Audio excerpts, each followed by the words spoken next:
come out that great. It actually didn't come out at all.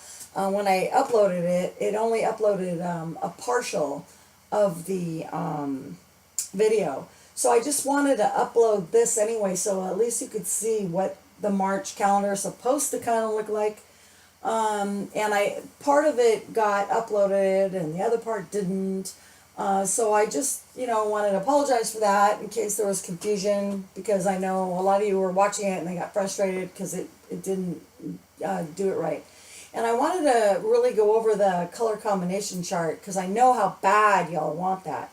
And so what I'm going to do is I'm going to make another video right after this one that'll kind of show the color combination chart. And then I'm going to put the video, the link to the download on my Etsy store where you can download that chart. This is just volume 1. I'm going to keep coming up with all kinds of different color combinations from beginning to advanced.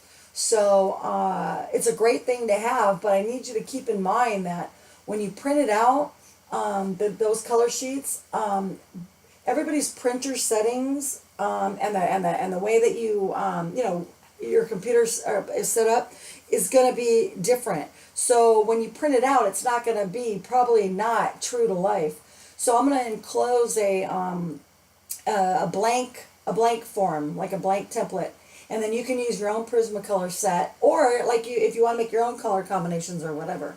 But if you want to copy my color recipes and then fill in everything out and make your own, it'll be a true to life and your own personalized copy of these color charts. Okay, so look for that in the bottom of this video, and then also too, if you go to my Facebook page and just look up Lisa Brando Extreme Coloring, you'll be able to find that, and I'll put a link on the bottom for that as well, so I can list all these things. And again, I'm really sorry about that the video situation, but this is really, you can see how pretty it is. If you pause it, you can kind of look at it. You can go by my color charts and be able to complete that on your own. So thank you, and I'll talk to you later. Bye-bye.